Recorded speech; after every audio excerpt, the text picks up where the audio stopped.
Hello all and welcome, and I am the MGTOW philosopher, and this video is made possible by a donation from the Purge Mercenary, and it is about the Manifesto of one Thomas Ball, a gentleman who committed suicide back in 2011 by self-immolation, meaning burning himself to death on the steps of the public courthouse in his town. He was a New Hampshire resident, and after 10 long years of struggling with the family courts, he was driven to commit suicide. It's a horrible story. Thomas Ball is a martyr. He is a hero. I don't suggest emulating him, but he's certainly a hero, no question about that, and he should be viewed as such. Now, I say his manifesto because that's what most people call it, because it outlines all his views on the family court system and specifically how he was treated and more generally how badly men are treated by that system. So let's just jump right into it because it's going to be a long video because, as you can see, it's being called a manifesto in part because it's so long. So let's jump right into it, shall we? So, first of all, we have a fellow named Gary Hunt who published Thomas Ball's manifesto on his blog. So let's start in with his introduction. Tom Ball chose to live free or die. Since the system did not allow him to live free, he chose to die free. You're goddamn right. On June 11, 2011, June 16, 2011, Tom Ball self-immolated at the door of the Cheshire County Courthouse in Keene, New Hampshire.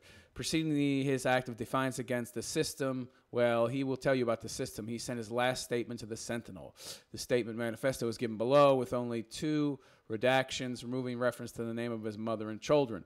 After you finish reading his statement, you may wish to read about Ashwander v. TVA and who makes the laws to understand how what Tom Ball calls the second set of books came into existence, contrary to the Constitution and the laws of the United States. You may also want to read the asset forfeiture to fund expansion of police state to understand why police departments comply with policies sent down from the Department of Justice. So let's get right to his manifesto, shall we? By Tom Ball. A man walks up to the main door of the Keene, New Hampshire County Courthouse, douses himself with gasoline and lights a match, and everyone wants to know why. Apparently, the old general was right. Death is not the worst of evil. I'm doing court at the end of the month. The ex-lawyer wants me jailed. The ex-wife's lawyer wants me jailed for back child support. The amount ranges from $2,200 to $3,000. So, and I'm going to keep commentary to a minimum because A, this is so long, and B, mainly because I really want Tom Ball's words to speak for him, and he really says almost all that needs to be said, so I'm not going to jump in too much, but $2,200 to $3,000. So the wife wants him sent to jail for $3,000. For 10 years, this guy has paid an outrageous amount in child support based upon a job he no longer has, which had a very large income. And, yeah, no sympathy, no pity, no empathy. Just send him to jail, depending on who you ask. Not big money after being separated over 10 years and unemployed for the last 2. So unemployed, no fault of his own, just downturn in the system, and of course having to go to court hundreds of times, and eventually even the most patient employer is going to say, okay, I really can't have you missing work anymore. Brought to that courthouse by his ex-wife, of course, who caused him to lose his job to begin with. Because, hey, you can't go to court hundreds of times and have to miss work, and your employer isn't going to eventually say, okay, I have sympathy, but you got to go. But I do owe it. If I show up for court without the money and the lawyers say jail, then the judge will have the bailiff take me into custody. There really are no surprises on how the system works once you know how it actually works, and it does not work anything like they taught you in high school or civics class. That's for sure. I could have made a phone call or 2 and borrowed the money, but I'm done being bullied for being a man. I cannot believe these people in Washington are so stupid to think they can govern Americans with an iron fist. 25 years ago, the federal government declared war on men. Yep, it's time now to see how committed they are to their cause. It's time, boys, to give them a taste of war. This guy had balls. I'm going to give you that. He had big brass balls. There are 2 kinds of bureaucrats you need to know, the ones that say and the ones that do. The bridge between them is something I call the second set of books. And I suggest you look that up on Google. I have some figures of the success of their labors. You and I are in these numbers, as well as our spouse and children. But first, let me tell you how I ended up in this rabbit hole. My story starts with the infamous slapping incident of April 2001. This is in my 3 videos about Thomas Ball and his case and what happened to him. I suggest you read them for further clarification and context. I suggest you watch them, actually. So while putting my 4-year-old daughter to bed, she began licking my hand. They're giving her 3 verbal warnings. I slapped her. She got a cut lip. My wife asked me to leave to calm things down. And that's the only time he ever struck his kids in his whole life. I'm guessing he lost his temper. Probably it was the one and only time, period. When I returned hours later, my wife said the police were by and said I could not stay there that night. The next day, the police came to my work and arrested me, booked me, and then returned me to work. This was basically the wife. They had been unhappy for years. She had been looking for an excuse to divorce him, something that would give her an upper hand in the divorce proceedings, and unfortunately, he gave her that excuse. Later on, Peter, the parts manager, asked me if I and the old lady would be able to work this out. I told him no. I could not figure out why she had called the police. She was looking for an excuse. That's all. The bail condition prevented me from asking her, so I no longer trusted her judgment. Oh, my God. The bail, he couldn't even ask her why she'd done what she did. Gee, but we live in a patriarchy, don't we? Not a matriarchy. After 6 months of me not lifting a finger to save this marriage, she filed for divorce. Yeah, I wouldn't lift a finger either after such a betrayal. After 2 years after the incident, I was talking with her on the phone. She told me that night she had called a mental health provider we had for one of the kids. Wendy, the counselor, told me then, what if she did not call the police? Wait. So some female counselor, health provider, obviously a feminist, interfered in these people's marriage and killed this man. Then the counselor told my then wife that if she did not call the police on me, then she too would be arrested. So let's get this right, okay? Some outside person who essentially knew nothing about the situation other than the most extraneous details destroys these people's lives by telling this woman a very generic piece of advice. Yeah, she probably tells everybody to call the police. Oh my God, what a lie. So I see. She'd be arrested as well because Wendy would probably call the police on both of them. Oh, how nice. Hey, Wendy, you feminist cunt, like destroying marriages? Yet another woman responsible for this guy's death. And this guy wasn't even able to find out for 2 years why she called the police. The system is designed to break up marriages. First, it's designed to shame you into marriage so it can steal your money. And then it's designed to break up your marriage so it can double the amount of money that you have to pay. Wonderful. Suddenly, everything made sense. She is the type that believes the people in authority actually know what they're talking about. If both she and I were arrested, what would happen to their 3 children, ages 7, 4, and 1? Well, they would end up in state custody. So my wife called the police on her husband to protect the children. And who was she protecting the kids from? Not her husband, the father of these children. She was protecting from the state of New Hampshire. Big shock. The country is run by idiots. And Wendy was an idiot too. Let's find out who Wendy is, folks, and thank her. The police sergeant Freyer screwed this up from the get-go. When I got the court complaint from the box, the form, the box was checked that domestic violence was involved. No, there was no domestic violence involved. I could not believe that slapping your child was domestic violence. Well, he shouldn't have hit his kid, okay? Let's agree on that. But it was the first time that it ever happened. Last time as well, he had an 11-year-old child. I mean, a 7-year-old, 7, 4, and 1. He's never touched any of them. Isolated incident, duh. So I looked up the law. Minor custodial children are exempted. Apparently, they're exempted. Oh, but if you're a family court judge, you can just ignore the law and you do whatever you want. So they're exempted anyway. So he did nothing wrong. You should not even be able to impose any penalty on him. This will become clear why this is such a problem later on. Of course, if you watch my videos on Thomas Ball, you'll know why. Minor children are exempted. Apparently, 93% of American parents still spank, slap, or pinch their children to this day. I still wonder if Frere would have made this arrest if it had not been the mother that had slapped the child. No, he wouldn't have arrested anybody. Nobody would have been arrested if it was a woman that slapped the child. Labeling someone's action as domestic violence in America in the 21st century is akin to labeling someone a Jew in Germany in the 1930s. Entire legal weight of the state is coming down on him. But I consider myself lucky. My family was destroyed, but the poor bastard in Germany had his family literally annihilated. Yeah. And, of course, in this case, only the father got annihilated. I guess that's okay. Arrests are mandatory for the police in New Hampshire for domestic violence. But it wasn't domestic violence. But they marked it domestic violence so they could arrest him. That's not law. That is police department policy. Laws come from the legislature and the government's office together. God only knows where these policies come from. The state's attorney general has a mandatory arrest protocol for domestic violence. I call these policies, procedures, and protocols the second set of books. You never cover the second set of books in your junior year in high school. That's because we are not supposed to have a second set of books. This is America, and we have the rule of law and the Constitution, by the way.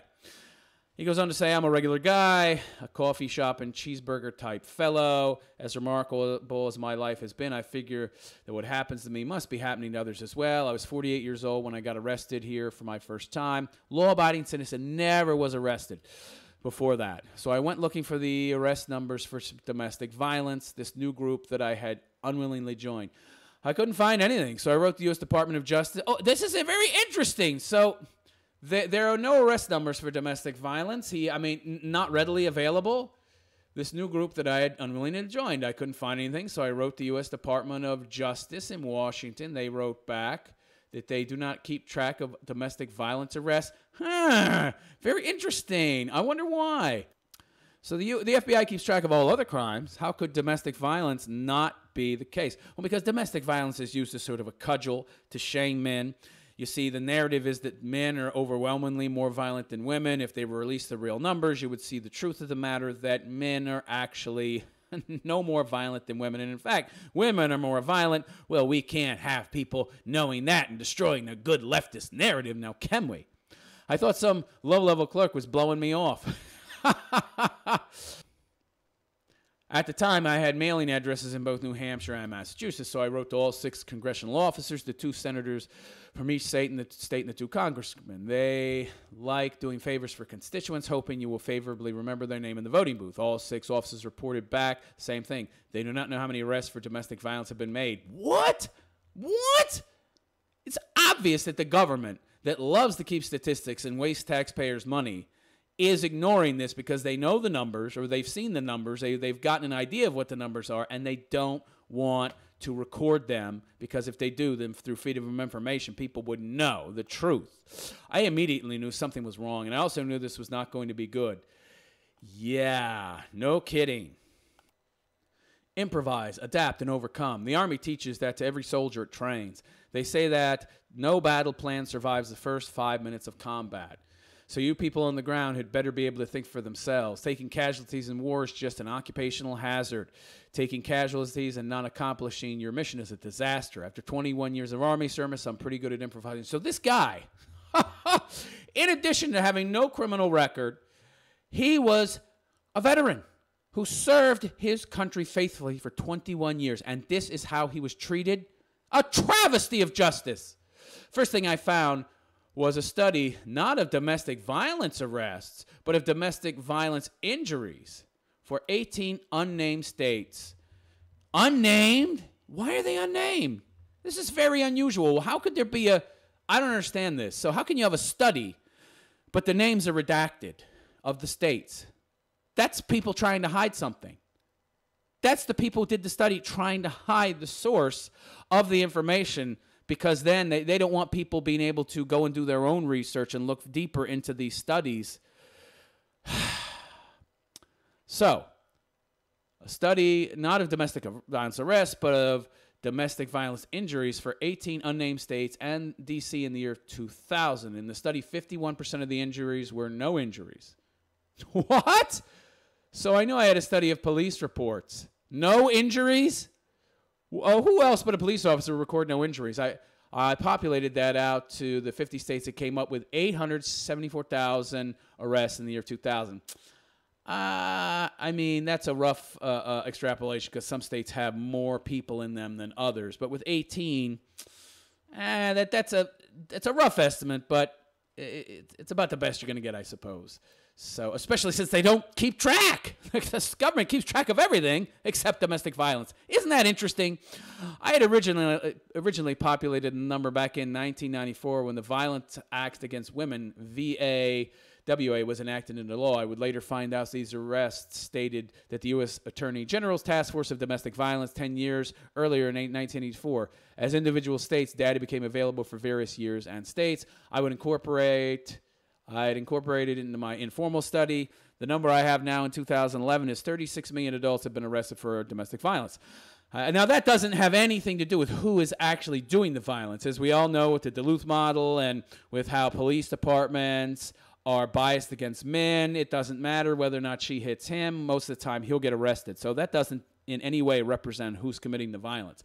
I have a gut feeling this number could be as high as 55 million, but I only have data to 36 million. So 36 million, it stays. And there is really a cool trick you can do once you have this number. You can find out how many American men, women, and children ended up homeless because of these arrests. I would guess a lot. But of course, if you're a woman, it's no big deal because there's tons of help out there, shelters and domestic abuse shelters and everything. Men will just end up on the street. So it goes on to say, most of the domestic violence statistics I have seen break down to 75% male and 25% female being arrested. That to me doesn't mean anything, because once you look at the vast majority of those men being arrested are oftentimes victims, I would break that down to at least 50-50 or more in favor of women being the abuser. And by the way, I've done videos on this that show that women are the majority of abusers, and I've given evidence of that. You can look through my video library. For one being my video, Women Are More Violent Than Men. You can find it in my original content.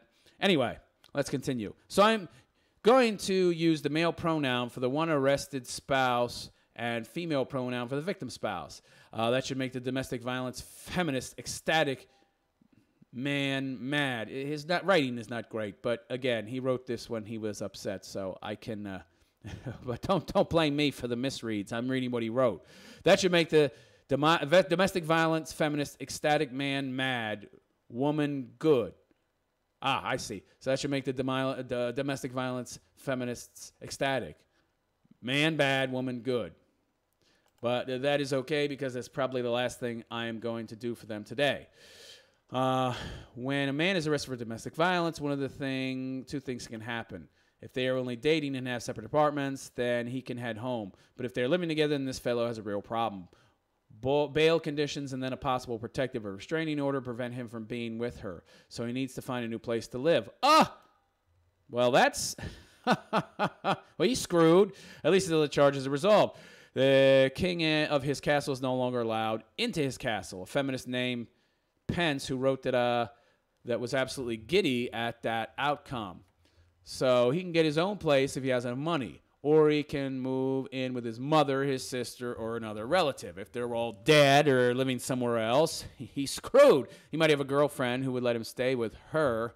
And if none of this is possible, well, then I guess he is sleeping in his car down by the river. Okay, if he has minor children... money will soon turn into an issue. Most men do not mind paying child support. They want their kids to have food on their plates, clothes on their backs, and a roof over their heads. But it does stress that man's finances, child support. Yeah, I mean, because you're having to support two households. Before you were supporting one, now you're having to support yours and all your utilities and your rent as well as hers. Child support is usually 33% of the man's gross income. Good God.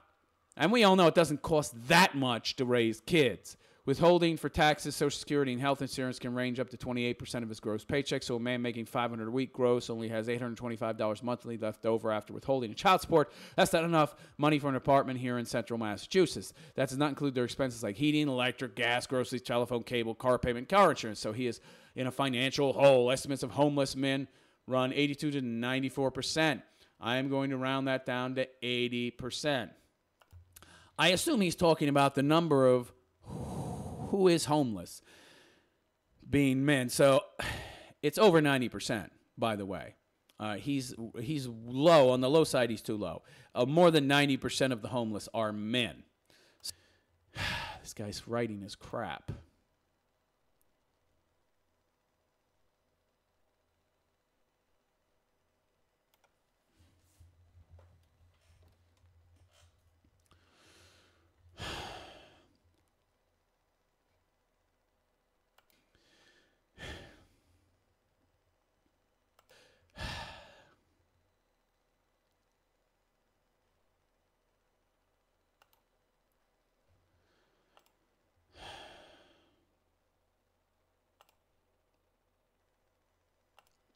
So to continue, the results show counseling resulted in a future assault in 24% of the cases. Well, yeah, you didn't arrest somebody, you didn't remove them from the situation, you didn't bar them from any kind of communication with the other party. So send was 19%, and the arrest option resulted in future assault in only 10% of the cases. Well, yeah, you remove them from the situation, and they can't go back under threat of future arrest and possible jailing and fines, of course. Perhaps a cheap way of cutting down future domestic violence.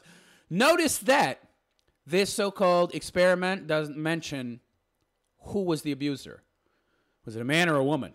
Now, you would think that if the overwhelming number was men, they would let you know. They would tell you because, of course, the narrative of the left and feminism is to attack and destroy men at all costs. So any numbers that speak badly of men, they're going to let you know about them. So the obvious reason for why they didn't let you know who the actual abusers were in this little study, this little police foundation study, is because it was roughly equal. Yeah, they can't have you knowing that. Men have to remain the monsters in the mind of most people. In 1984, the U.S. Attorney General's Task Force of Domestic Violence recommended arrest as the primary weapon. Of course. In domestic violence assaults, Lawrence W. Sherman recommended not using the arrest because the MP was just one study and it could be wrong. Yeah, just one study. Oh, it could be wrong. Gee, we're just going to rely on this one study. They ignored him. By 1992, 93% of the police departments in the nation had adopted some form of mandatory arrest in domestic violence cases. And somehow, it's always the man that gets arrested, even though it's obvious that the numbers are even between men and women. And all you have to do to see how violent women are is to look at the numbers in lesbian relationships. The number of lesbian relationships that have mutual domestic violence where you've got one or both partners beating each other up. Right, because you don't have another party who's strong enough to restrain them or stop them. All right? Yeah, oh, but women are so peaceful and kind. They're not violent at all.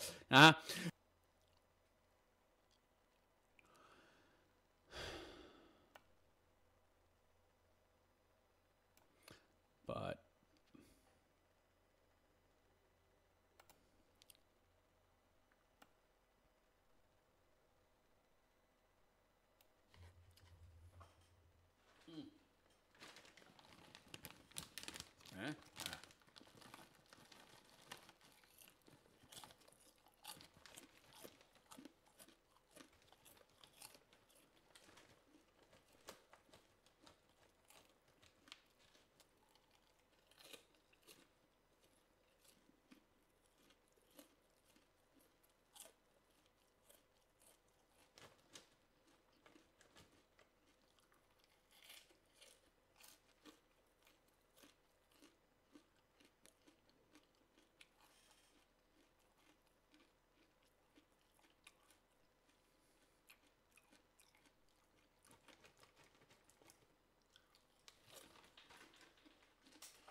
the second idea comes with the mother of second-wave feminism. By the way, I've said this before. There was no such thing as waves. There's no waves of feminism, okay?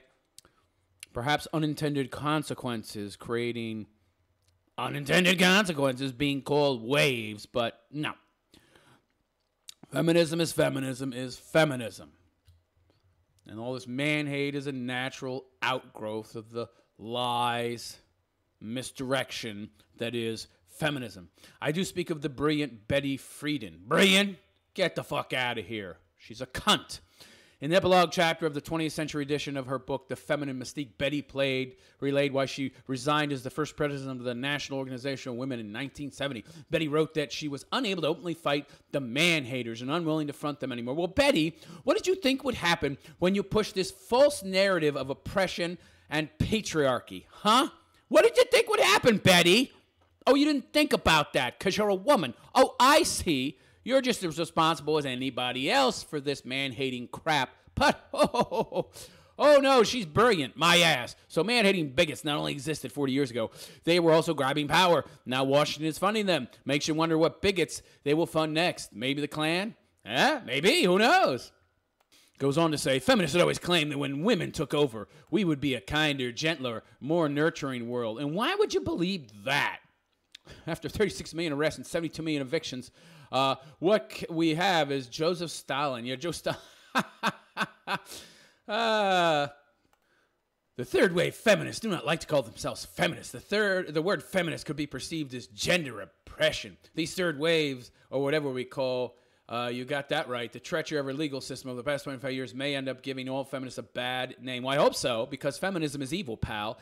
And that's what they want you to do. They want you to identify just one aspect as bad, but the rest is good, because they don't want you to throw the baby out with the bathwater. But there's no baby. It's all bathwater. It's all bad. It's all got to go. Which would make us as bigoted as the man-hating feminists who got us into this mess to begin with. So let us talk about what those bureaucrats... So let's talk about those bureaucrats that do. These are the ones that actually carry out the evil deeds. Yes, but they're deeds voted for by women, and they're deeds that are enacted to serve women. I like to call them the doobies. Okay. Anyone swept into the legal mess is usually astonished at what they see. They cannot believe what the police, prosecutors, and judges are doing. So blatantly wrong. Well, I can assure you that everything they do is logical and by the book. The confusion you may have with them is you both are using different sets of books. You are using the first set of books, the Constitution, the general laws or statutes, and the court is ruling using the common law, sometimes called the common law. They're also using the newer second set of books. That's a collection of the policy, procedures, and protocols. Once you know what set of books everyone is using, then everything they do looks logical and upright. And do not bother trying to argue with me that there's no second set of books. I have my copies at home, or at least a good hunk of the important part of it. Okay.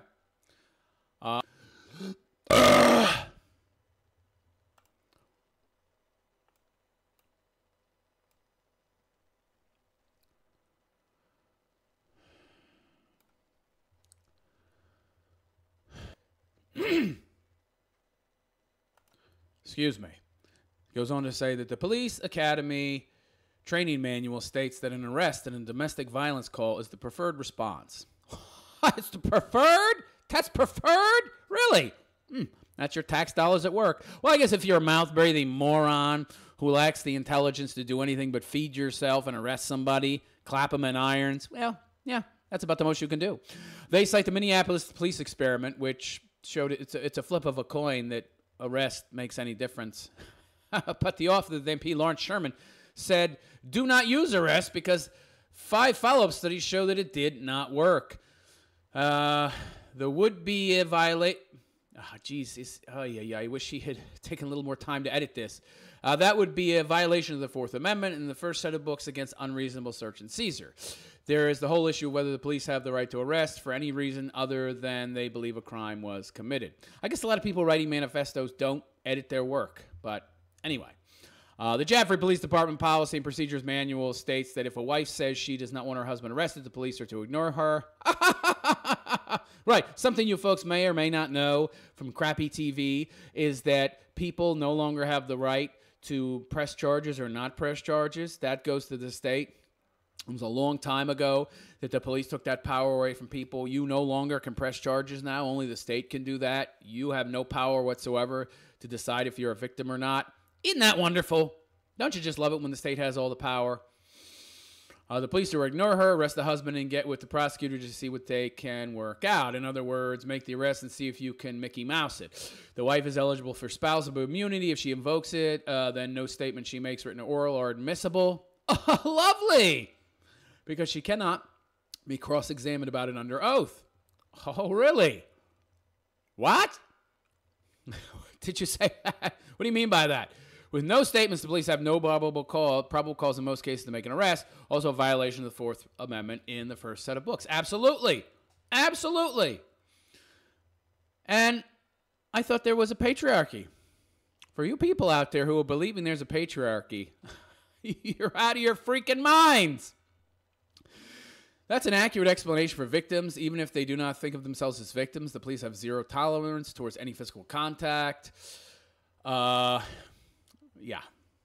The actor Nicolas Cage was drunk in New Orleans with his wife. Everyone else is drunk in New Orleans, so why should Nick be any different? He and his wife were arguing over which house they rented for their stay. I guess they were both so drunk they didn't know where their house was. By the way, this is very difficult to read. The screen is huge. My screen is very wide. There's a reason I'm stumbling in my reading and losing my place sometimes. It's just it's a huge wall of text. It's difficult to follow, so please bear with me. Nick grabbed his wife's arm and started to lead her to the house. The police arrested Nick for domestic violence.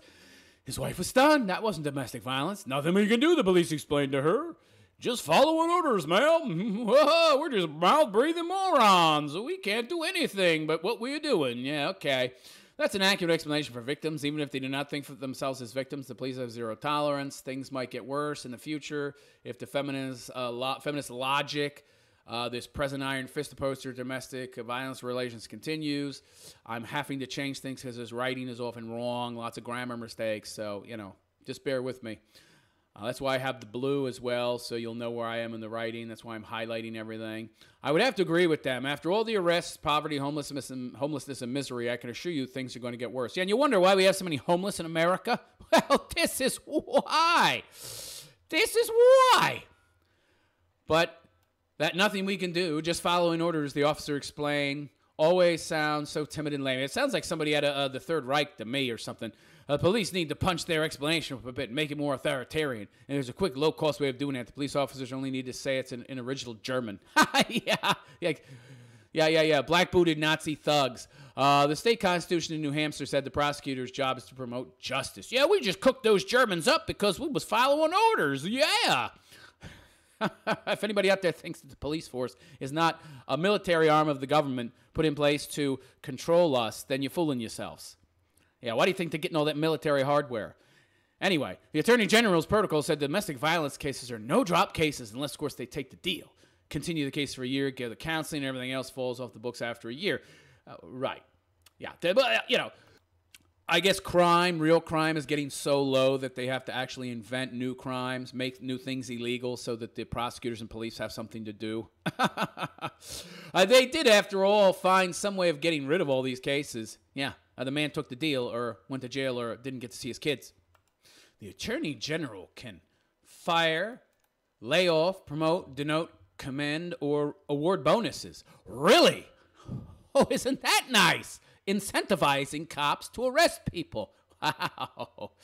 Are you sure we're living in America? The Constitution is some old, quaint, dusty document up in the State House somewhere. So which one do you think is going to get obeyed? Well, the one that pays money. The one that pays money. Prosecutors are funny. Some, maybe most, have egos the size of Cape Cod. That's true. But of the three, police, prosecutors, and judges, prosecutors have the least protection. Michael Nifong, the prosecutor in the Duke lacrosse rape case, was fired, disbarred, convicted of a crime, and actually jailed for trying to enforce the no-drop prosecution protocol for sexual harassment in the Duke case. Prosecutor in my criminal case fared a little better. I filed a complaint with his boss for summoning my two daughters, age 74, to court. I had already conceded that the facts were not in dispute. The trial should be about the law. No witnesses were needed, much less a couple of toddlers. He still summoned them. The second set of books tells the prosecutor to get a sympathetic face in front of the judge or jury.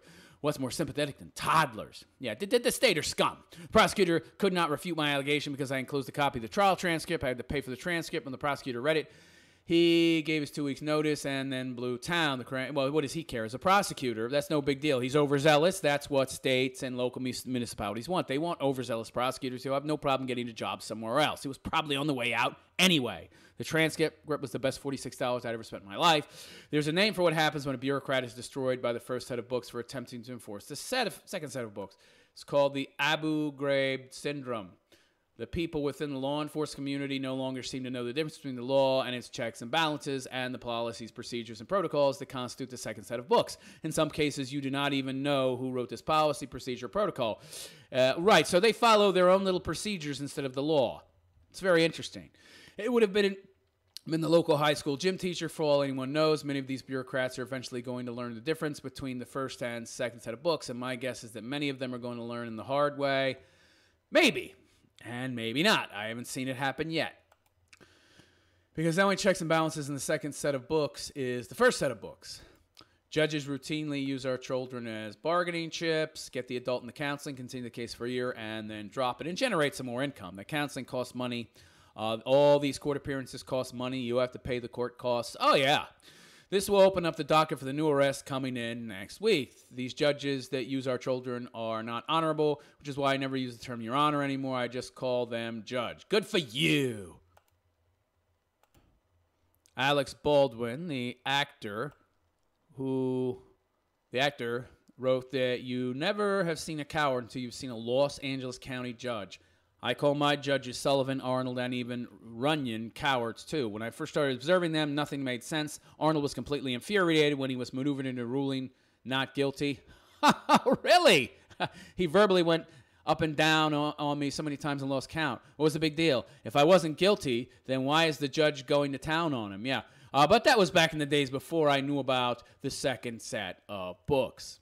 I lost visitation with my two daughters when I got arrested. One was the victim, the other was the witness. After a not guilty, I expected to get visitation with my girls. Right, because he's not guilty. If he's not guilty, why would he... I don't understand this. How is he... Yeah, it is so messed up. It just tells you how messed up the court system is. I have to interject here. This guy is being denied visitation with his kids, even though he's found not guilty. He didn't commit a crime. He's not guilty of anything. Yet the judge has the arbitrary power to just make this guy fulfill some kind of arbitrary sentence, go to some kind of counseling, even though he committed no crime. It's ridiculous. I expected to get visitation with my girls, but divorce judge Sullivan decreed the counseling was in order and they would decide when we would unite. Jesus. If you ask me, it seems like the courts are all-powerful and the citizen is nothing. I told the judge that the decision on whether these two girls had a father or a father's child was not leaving this courthouse. There will be a couple of reasons for that decision. First, by then I knew of the second set of books.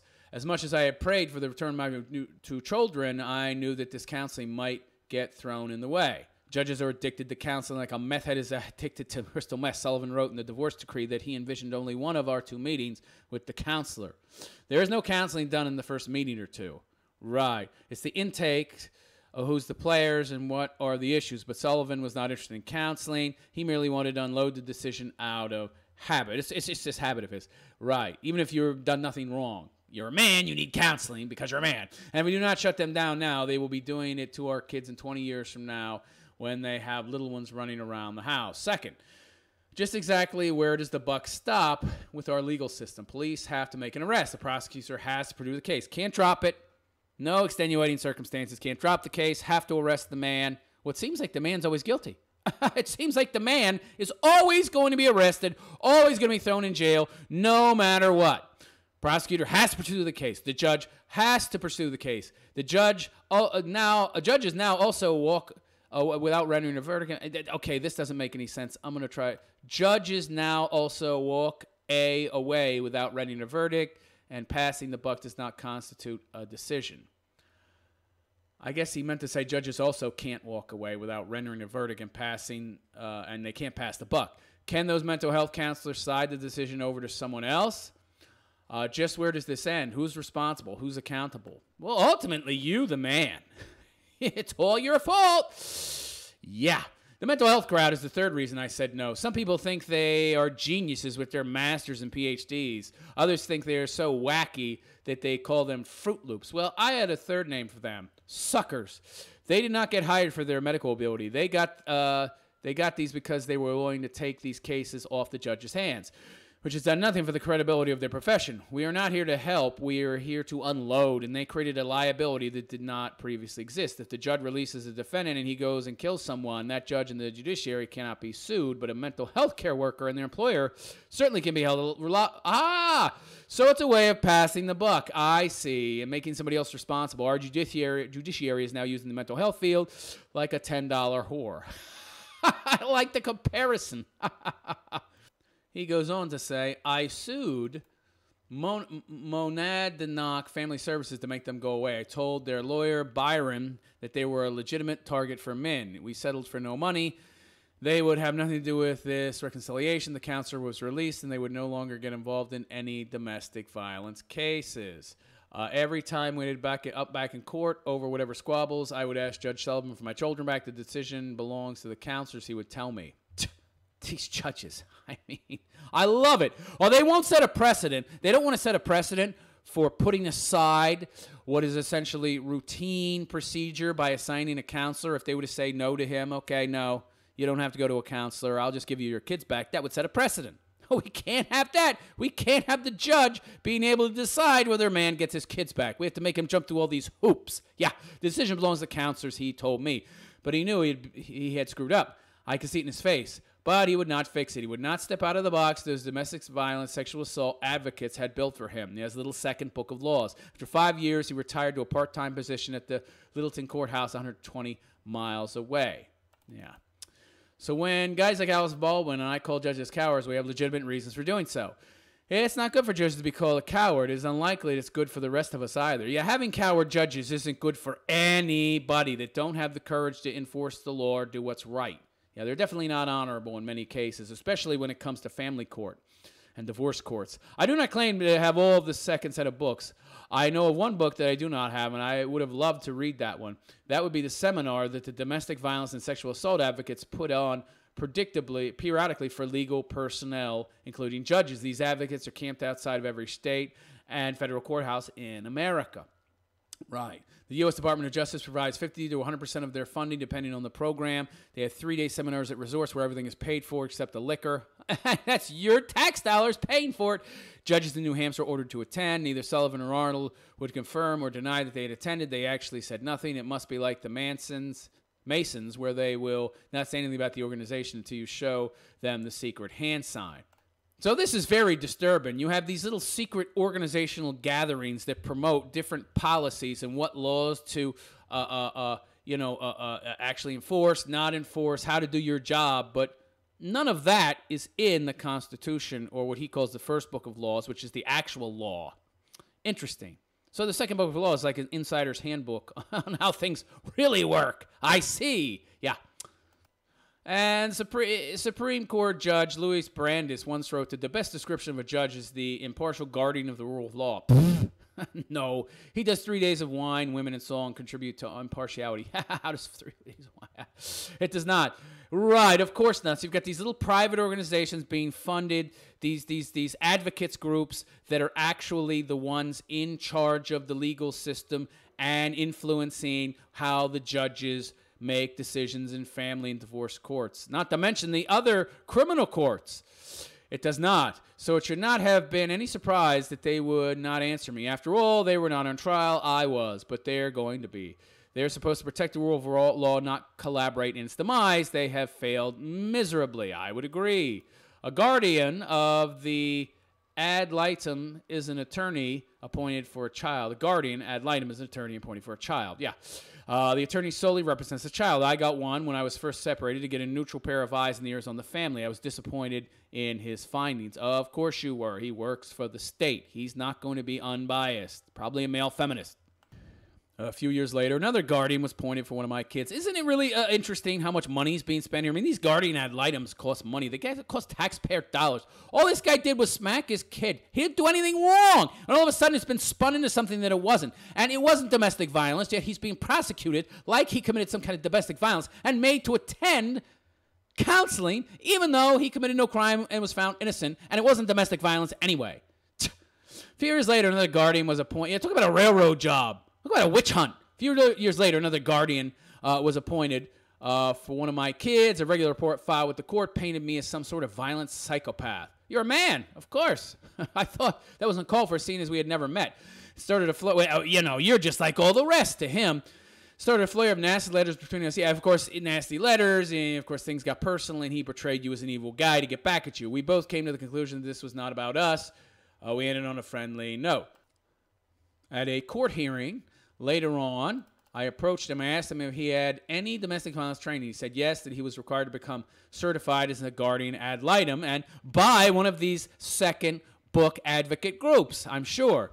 Another chapter, yeah, precisely. Another chapter, so he's biased as well. Another chapter of the second set of books that I never managed to acquire. So, man, if you're thinking about getting a guardian ad litem for an unbiased assessment, then you should ask for the domestic violence material that certified the guardian. And do not worry that you are not sure what you're looking for. It will stand right out. No kidding. There are more sections of the second set of books. Medical personnel are supposed to report suspected domestic violence. And none of this is actual law. These are just advocate groups working in tandem with the system to create guidelines that don't exist in the law for how to enforce the law. But the only thing that's supposed to enforce the law is the law. The law already tells you what's illegal and illegal, but these advocate groups tack on new definitions, new labels for what is legal and illegal and how to go about doing your job as a law enforcement person or whatever. And this is what you should look for. This is what you shouldn't look for. And, you know, arrest somebody on this or do something based on that. None of that's in the actual law, okay? This is just private advocate groups funded by leftists. The college professor, Angela Davis, has a story of a Latino couple in California getting in trouble feeding the dog his liver for dinner. Mental health employees are also required. What? Interesting. Think of Wendy threatening our kids with foster care. Teachers, daycare providers, the list just goes on and on. The East German secret police, the Stasi, had 25% of the population as on record as informers. The United States is not that high yet, but we are still growing. I see. Yeah. Interesting. So, these people police, prosecutors, and judges are supposed to protect us. They are checks and balances to prevent injustice. This is why we spend so much money on police training, but if the police screw it up, the prosecutor can catch it. If the prosecutor misses it, then the judge can step in to fix it. But if all three have been compromised, then what does one do to get justice? Go to the appeals court or the Supreme Court? Seems a little ridiculous, particularly when the zero tolerance has arrests for something as trivial as touching. What? Okay, that seems a little ridiculous when they have zero tolerance arrests for something as trivial as touching. I see. Yeah. So, on the other hand, we have the law. Well, that's the only thing you're supposed to have, the law. You're not supposed to have all these what he calls second book guidelines encouraging you on what to look for to inform on people. Yeah. On the other hand, we have what we're really going to do, the policies, procedures, and protocols. The rule of law is dead. Now we have 50 states with legal systems as good as any third world banana republic. We are demonized, and the women and children end up suffering as well. So, boys, we need to start burning down police stations and courthouses. The second set of books originated in Washington, but the dirty deeds are being carried out by the local police, prosecutors, and judges. These are the people we pay good money to protect us and our families. And what do we get for our tax money? Collaborators who are no different than the Vichy of France and the Quislings of Norway during the Second World War, all because they go along to get along. They are an embarrassment, the whole lot of them, and they need to be held accountable, so burn them out. In the last 25 years, they have arrested 1 in 6 adults in this country and forced 25% of men, women, and children into homelessness. In 50 years, it will be 1 in 3 adults arrested and 50% of the men, women, and children ending up homeless. Of course, the women don't have to worry. They'll be taken care of. Most of our kids will live to the age of 68 years. As bad as it was for you, your children will have twice the odds of it happening to them. Yikes. Yeah, that's scary. Some of you will say that 50% homelessness sounds absurd, but 25% is absurd, and that is already here. There is no evidence that the police, courts, and governments are planning to do anything different in the immediate future, and they will not do anything different until we make it so uncomfortable that they must change. Of course, the women are the ones voting. Good luck with that. Bureaucracy at its worst, so burn them out. This is too important to be using that touchy-feely coaching that's so popular with business these days. You need to flatten them like Wile E. Coyote. They need to be taught never to replace the rule of law. burn them out. Most of the police stations built in New England over the last 20 years are stone and brick. Fortunately, the roofs are still wood. The advantage of fire on the roof is that it is above the sprinklers. But even the sprinklers going off work to our advantage. There's no way you can work in a building with 6 inches of water.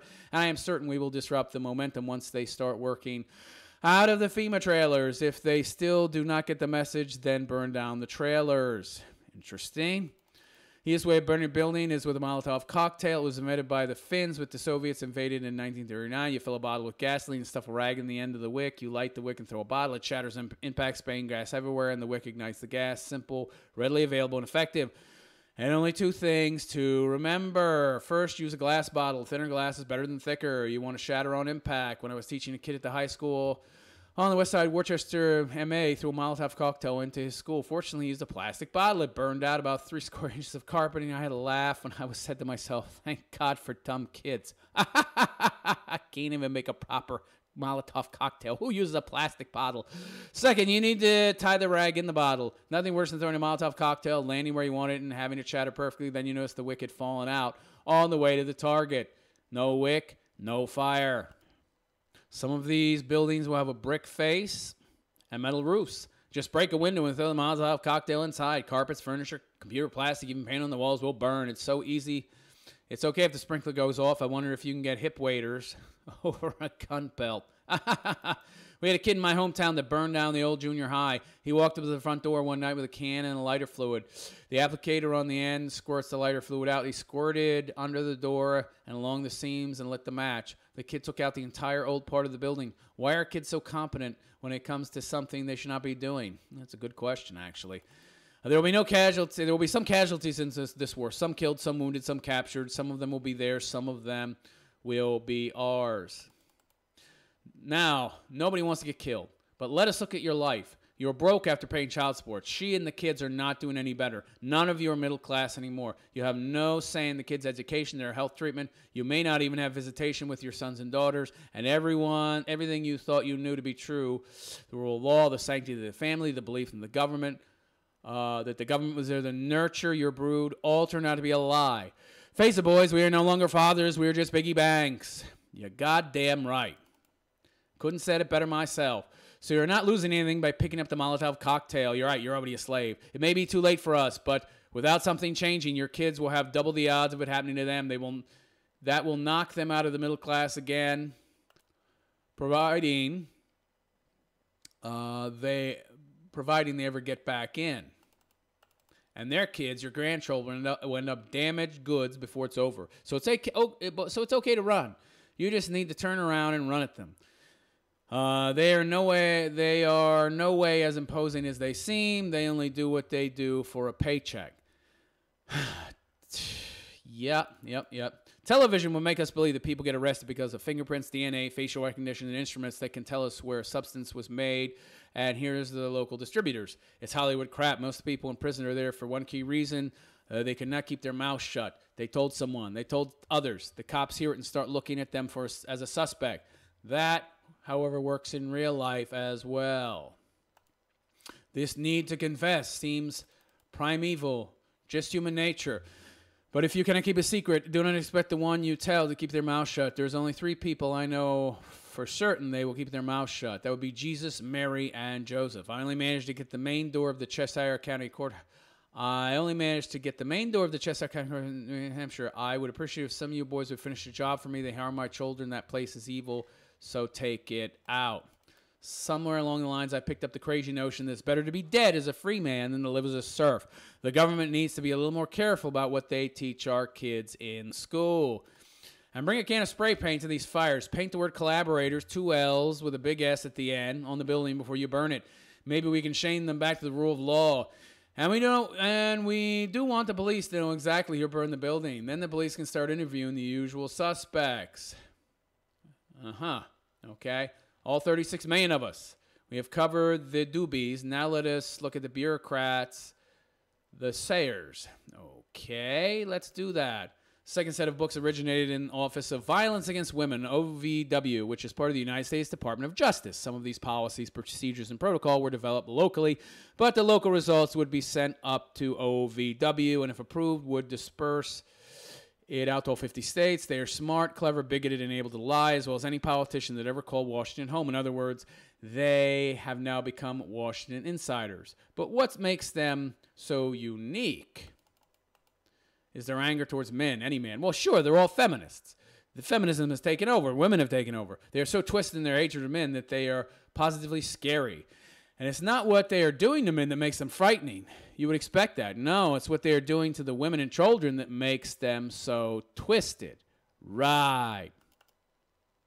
When the Pentagon drops a bomb on innocent civilians, the military calls it collateral damage. Sounds better than, yeah, we killed a bunch of women and children. Those poor, innocent, stupid civilians have always been caught in the middle since the time we were fighting with rocks. Your wife and kids are collateral damage in the war against you, the man in the family. For 25 years, these feminists at OVAW have been willing to sacrifice the women and children to get you, and they cannot claim ignorance about what they are doing. Under the VAWA, the federal government is funding at least 1,800 homeless shelters. As long as the Office for Violence Against Women exists in the U.S. Department of Justice, no American man, woman, or child will be safe in their home. If you ask these feminists why are the shelters all full, they will not say because of all the arrests. The shelters are full because of men. But they knew from the beginning this was not man bad, woman good. The year was 1976. Two things would happen that year. First, someone at the U.S. Department of Justice decided to count the dead bodies. In 1975, there were 1,522 women killed in domestic violence. And for men killed, the dead for men, what? 1,506. What? This is one thing they can't hide.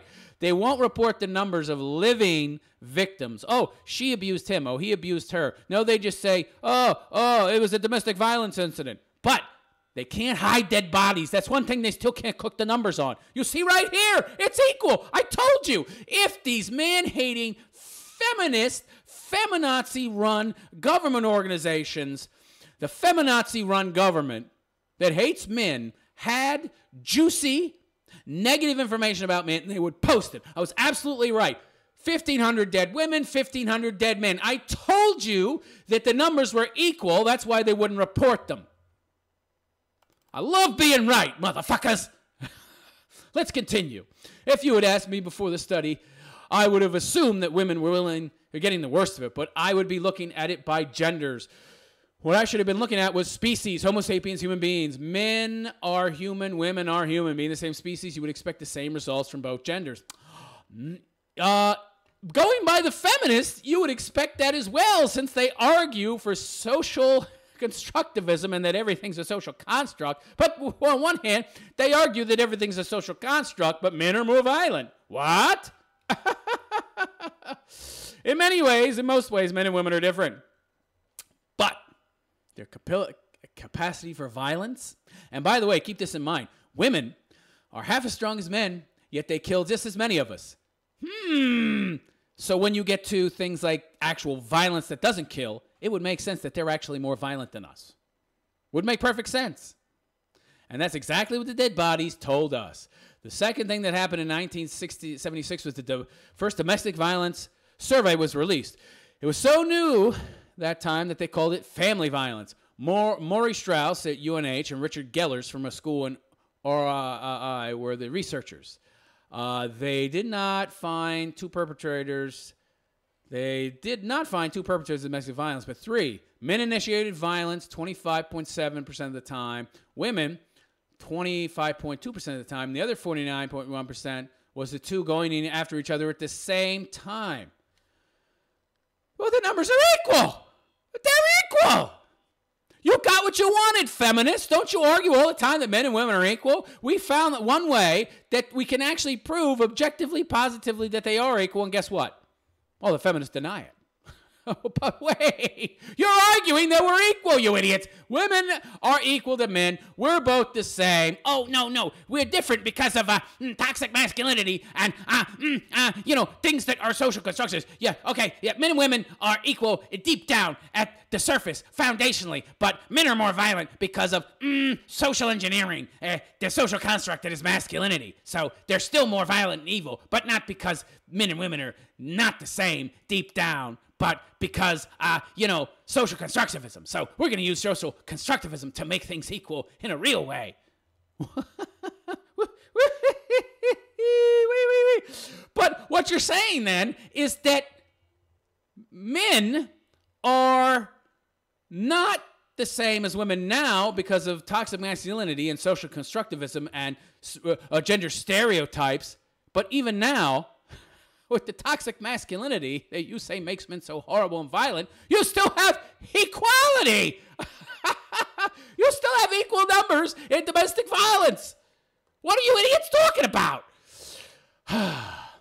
These two people going after each other at the same time is well recognized in law. The law in New Hampshire calls that mutual combat. Men are human, women are human, and once again we find both genders act in the same manner. Yes, unfortunately, if you encounter that now, the man will be arrested.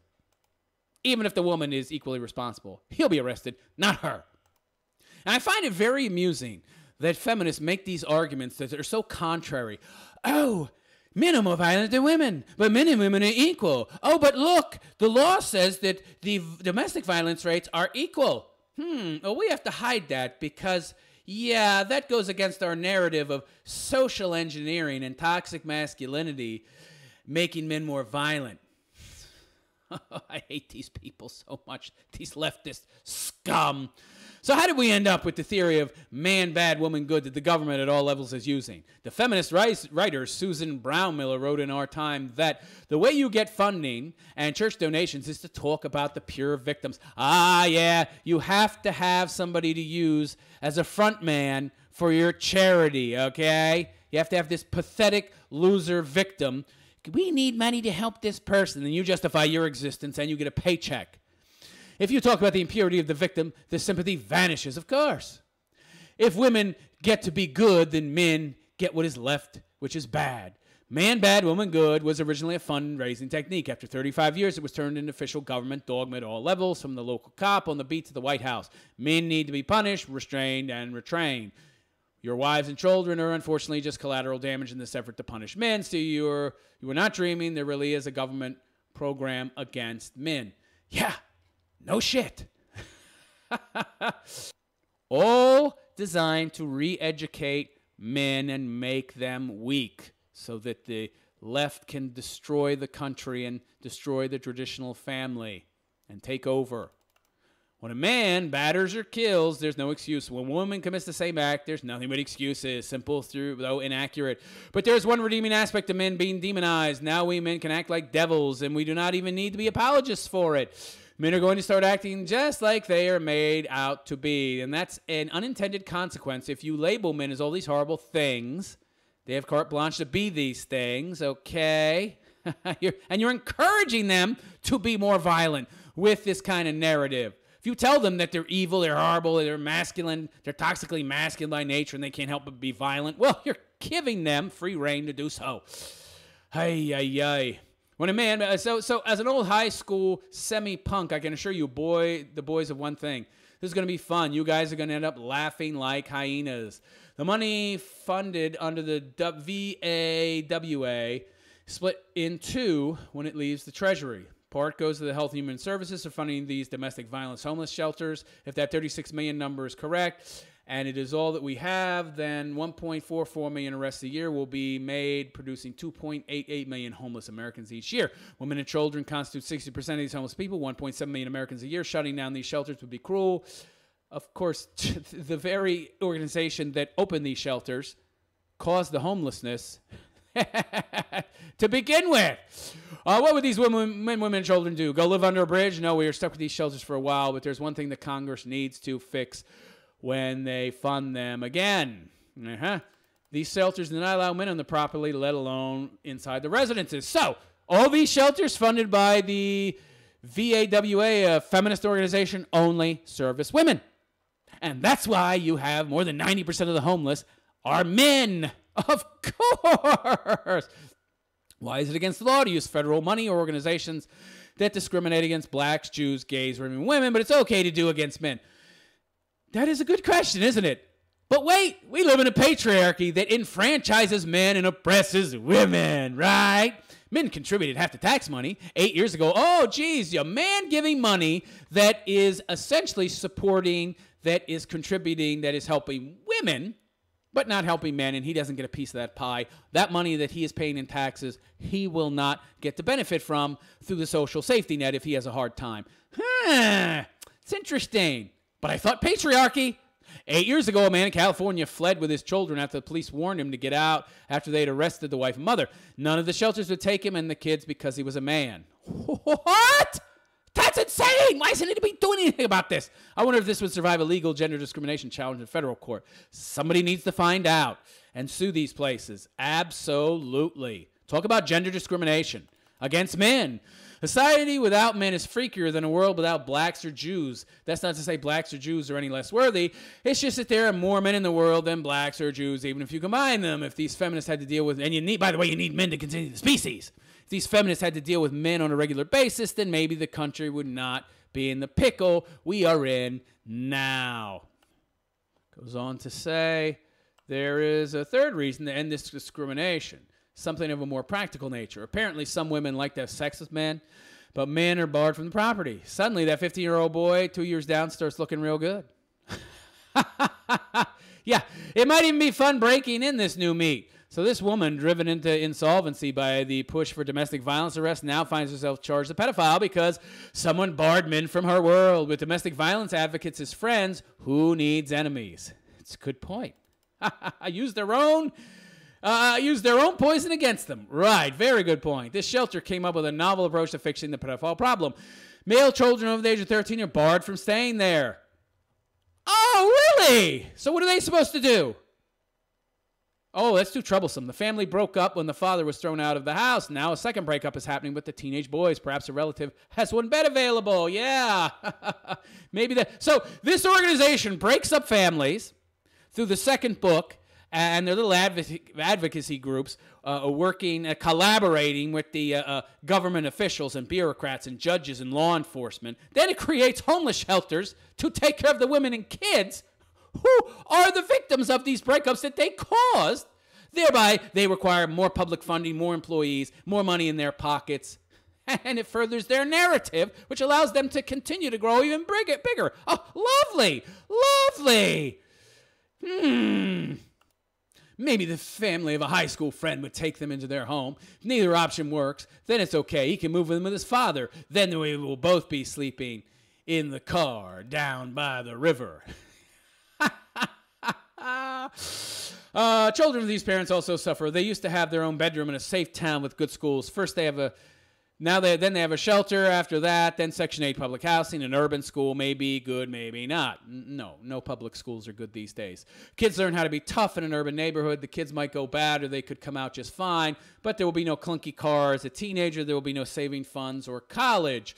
There will be no monetary gift to use as a down payment for a starter home. The tradition of the older generation giving the younger generation a financial leg up. No, I never got any of that. Has been ruined due to the older generation's lack of money. Financially, the older generation is merely treading water. It will take another generation after these present two generations to repair the economic damage to these families. So we are stuck with funding these shelters for a while. Yeah, because the government is the one that gives these feminists the money to both destroy your family through their second book bullshit and advocacy groups, and by supporting these shelters that don't allow men or any kids over the age of 13. Oh, any boys over the age of 13. If you're a girl child over the age of 13, sure. Isn't that very interesting? But wait, I thought we had patriarchy. These women and children have no place left to go. Some of you guys may think that these feminists caused a problem and then created the solution, but homeless shelters are not a solution. They are just barely a band-aid. They did cause a problem. Feminists caused the problem, and then they created the solution. The remaining money under VAWA goes to the United States Department of Justice. So it's a payoff. It's a payoff. For the Office of Violence Against Women, OVW. As long as OVW exists, then the government is at war with men. As long as there's a program, he's misspelling program. Does this the second or third time? Does his keyboard not have an R? Never mind. There's a program against men, then women and children are going to end up as collateral damage. So there's no need for discussion about OVW. The only thing we need to figure out is which of the two ways we can use to get rid of them. The easy way or the hard way? Well, it's going to have to be the hard way. They're not going out the easy way. People never give up their power, only fools. And boys, they don't try to burn down Washington's Department of Justice building in an effort to get rid of the Office of Violence Against Women. Their offices are over on North Street. Okay, Good to know. Goes on to say, the easy way is using Congress. No, the MRA's tried that. My video, Men's Rights Activism is a Waste of Time, has gone over why the easy way is impossible. I suggest you watch that video. It's under my original content playlist. The easy way is using Congress. The VAWA comes up for funding every 5 to 7 years. Yeah, and they give a lot of money to these people, so you're not going to get rid of them. Next time it comes up, Congress votes no, and everyone at the OVW gets a pink slip in late September. Yeah, good luck with that, with women being the majority of voters. Good luck with that.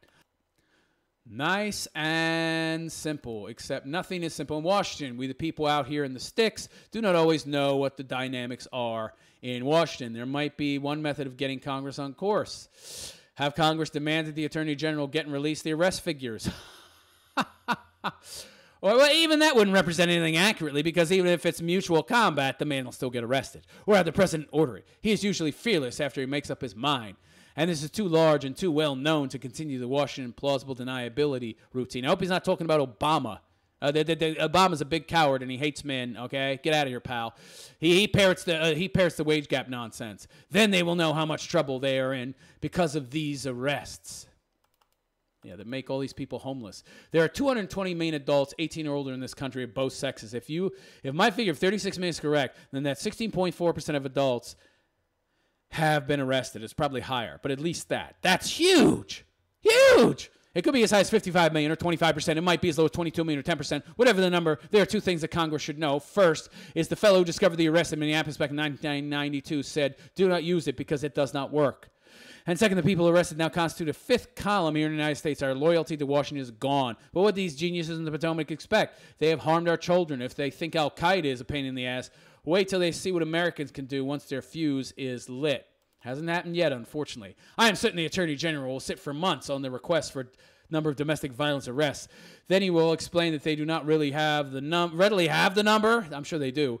And some sort of Manhattan Project effort will be needed in time and money. Nonsense. When Washington started these arrests in 1984, over 6.3 million personal computers were sold in the U.S. The figure does not include all the minis, middies, and mainframe computers sold in that year. There's no way that they can pretend that this data does not exist in electronic storage. A request in Ohio for the arrest 1984 to 2000 would tie up a state clerk for about an hour, including their 15-minute coffee break. Time for the truth, boys, because this is not going away. Unfortunately, it has for the most part. The hard way is more than time-consuming, costs more money, and is full of headaches, because the only way of removing a department from the federal government without the consent of Congress is to take out the federal government. I'm not going to say anything about that. That's the hard way. Yep, no question. The first time I heard that, I said, it's ridiculous. We cannot run this country without a federal government. You would just have local government. But we replace the old government with something new and improved.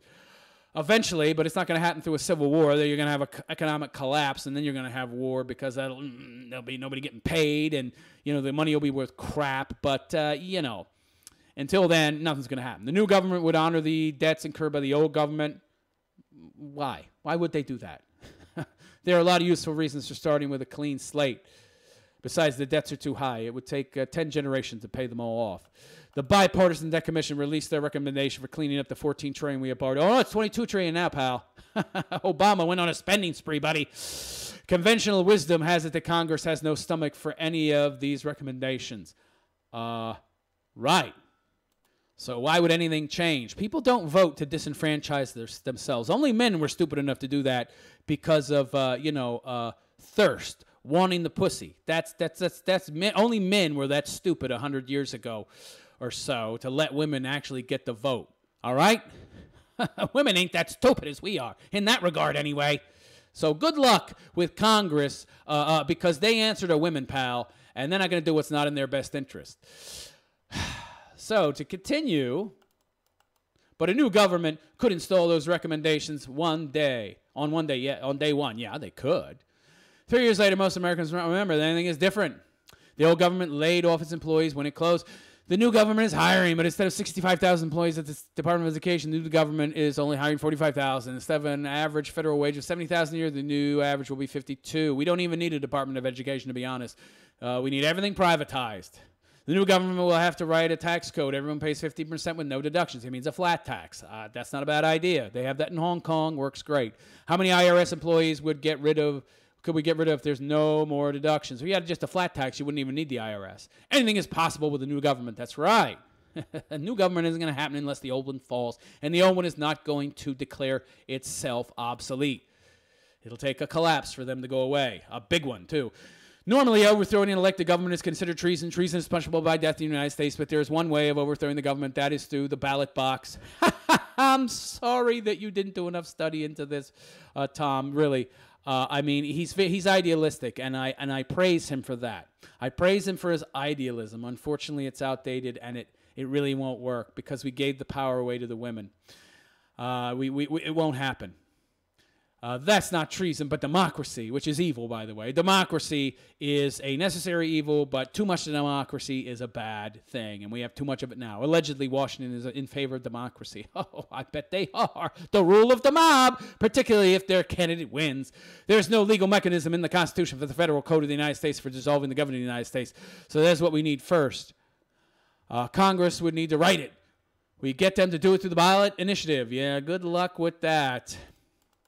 A ballot initiative is when enough registered voters sign a petition to get a question on the ballot for the next election. The following would be a sample of what the question would look like in New Hampshire. That all elected representatives in the state of New Hampshire to both houses of the United States Congress are to propose and advance a bill that would set up a local mechanism to dissolve the United States government should you decide to do so in the general election by a simple majority. Or you could just put term limits on senators and congressmen. You got congressmen who have been serving for over 50 years. You got congressmen who've been serving for 30, 40, 50 plus years. That would go a long way, okay? That's actually something that might be possibly doable. Of course, these are people who vote themselves pay raises, so I don't think they're going to vote to give themselves term limits. If this initiative passes in all 50 states, then Congress will be stuck. Of course, you could put something like that, okay? You could put a ballot initiative like that into play. Of course, nobody's going to do that. Of course not. Because all these advocacy groups that donate all this money and control all their voters through these narratives, they want specific people in government, and it's in their best interest to keep these no-term limits in place so that their people can be in there. People can be manipulated. Puppets is what these congressmen are. The majority of them are puppets. If this initiative passes in all 50 states, then the Congress will be stuck. Yeah, if. They will have to write the law to dissolve the law. If they do not suspect within 10 years, they will be standing in a stairwell at the British or French embassy with a suitcase in hand, waiting to get a rooftop helicopter. I doubt if they were thinking about the humiliation of being thrown out of the country. They were far too busy worrying about what will happen if the mob gets their hands on them. Washington has not got a friend in the world, thanks to Obama. Even the British and Israelis loathe them now. Kind of a bad time to be losing domestic support. And what they've done over the last 25 years, they have wiped out the middle class, pandering to a special interest group of bigots, just so they could stay in office. And in typical Washington fashion, they did not even know what they did. Well, not long term anyway. No, nor do they care, because they'll be dead by then. They only care about now and what they can get now. Goes on to say, this Ivy League inbreeding in Washington has produced an elite that knows what's best.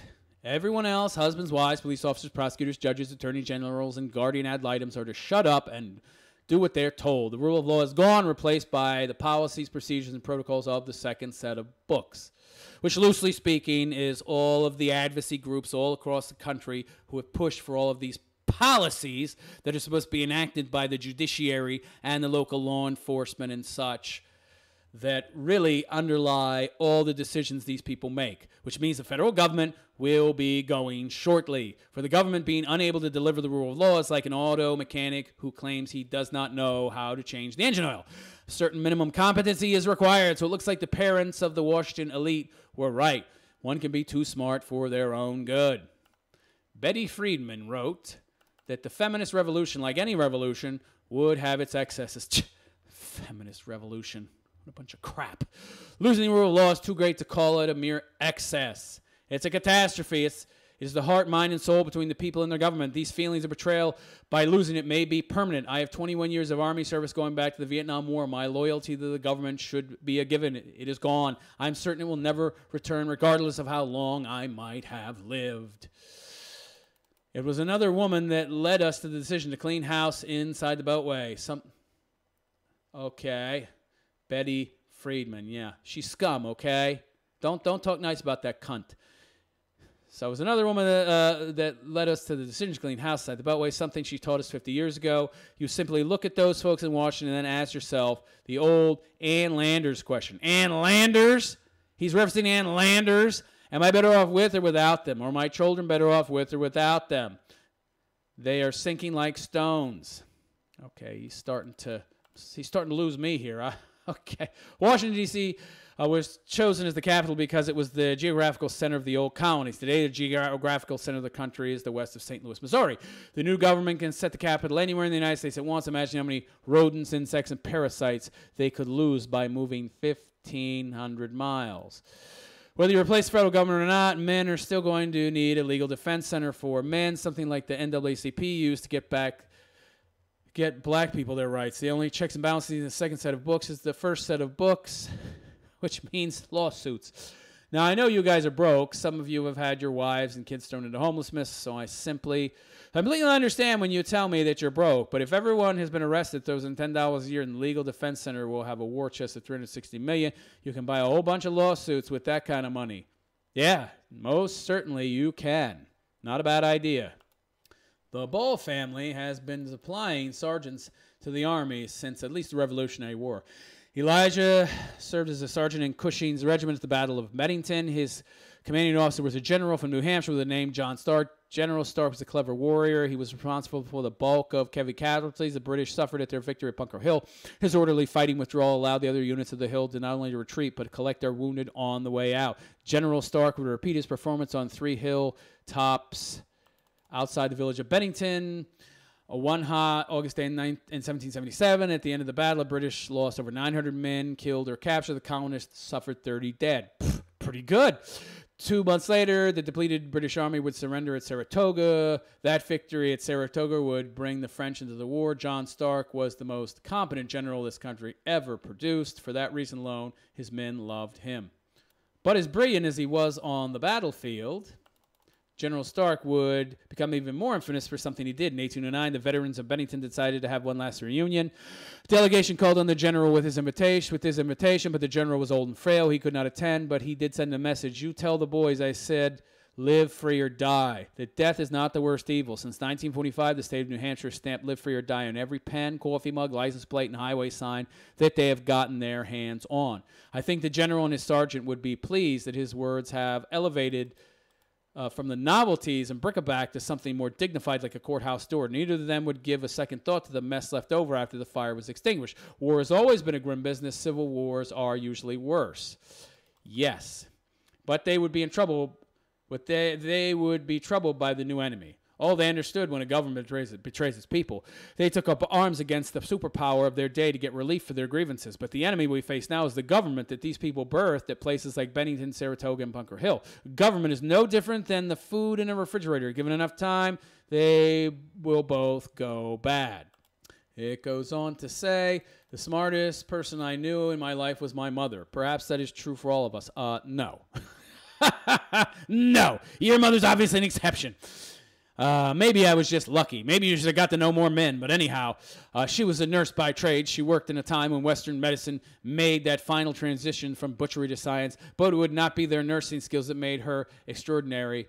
No, it would be this one incredible knack she had that I had only modest success at mimicking in my life. If she had something important to say to you, she would say and then never mention it again. She would talk about it if you raised the issue, but she never mentioned it twice on her own. And oddly, you always heard her. Well, right, because she only spoke when she had something important to say. I wish that was a habit that more women had. Shut your mouths, ladies.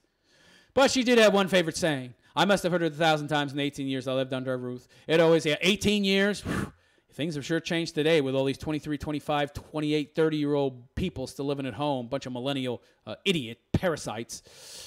It always came at the end of the conversation as she peeled away to see if it was time for Perry Mason or Lawrence Welk. She would turn her head to the side, and over her shoulder she would say, and the only thing you really have in this world is your family. Now, thanks to the United States government, neither we nor our children have that. Yeah, thanks to our government, our scumbag collaborating government. I have 3 things to say to my children. First, Daddy loves you. Second, You are my three most favorite people in the world. It's unfortunate that his ex-wife didn't feel that way as well. As she, even though she isn't the one who caused the initial problem. Well, she did by calling the police, but at threat of her own therapist, who obviously threatened to call the police herself and have them both arrested if the mother didn't. But it's clear that she continued to go after him for 10 years for child support and everything. She was scum. She was scum. It didn't take much to push her into having him arrested. First, Daddy loves you. Second, you are my three most favorite people in the world. And last, that you are to stick together no matter how old you get or how far apart you live. Because it's like Grandma always said, the only thing you really need in this world is your family. The end. That end sentence is heartbreaking to me. It really, really is. And I feel for this guy, Thomas Ball. I don't agree with his decision to kill himself, by the way. I do not. But at the same time, I don't slight him for it because I understand it 100% wholeheartedly. He was left with no choices by the court system.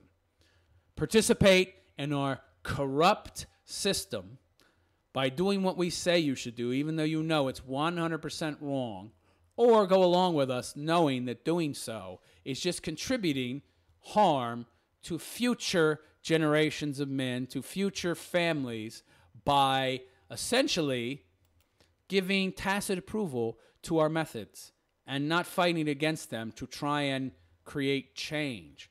So this man had a real conscience, and this man really cared about other men, and he cared about their families, and he cared about their kids, and he cared about America, and he cared about what happened to America and the people in it, and he cared about the traditional family. And that's why he was vilified by the courts, by the legal system, by the police, by the prosecutors, because they are against that 100% because of these advocacy groups that get together and lobby the judiciary, lobby the Justice Department, lobby the prosecutors, lobby even the guardian ad litems, lobby the congressmen, lobby everybody with their money to produce under the table hidden laws that is what these people are really following, not the actual rule of law. And this has to stop, I agree. And that's why I and every other MGTOW out there with a brain knows that it won't stop until the system collapses. It will not, because no system is going to vote to disenfranchise itself, and we men don't have the vote, and there's far too many pussy white knight manginas out there who empower the women, and you have intersectionality combining all these supposed oppressed groups under one umbrella and then giving them free goodies if they identify with your group and vote for the people your group wants them to vote for. So it doesn't serve those people's interests, who are the majority of voters, by the way, to vote against themselves. It doesn't serve their interests to vote themselves out of power, to vote away their own free goodies, their own superiority, their own special treatment, and they're not going to do it. And the only thing we MGTOW men can do is walk away and take our money with us and our support with us. And that will speed the collapse. The collapse will happen anyway, no matter what. But us men walking away speeds it even further by removing the resources that we have from that system that is oppressing us. There is no patriarchy. There is only matriarchy. And this nonsense will only end when the money runs out and the patriarchy can no longer fund itself by stealing from productive people and giving it to themselves. Such a sad story. Such a sad story. And Thomas Ball is a hero because he stood up. He stood up to these corrupt people. He stood up to them, and he gave his own life to send a message. Now, it's sad that not enough people have heard this message, and I hope with the making of this video and this very long manifesto that people understand where he was coming from and why he did what he did. The man was a hero, and he was very, very brave, and I salute him. I am the MGTOW philosopher, and I wish you a good day. Take care.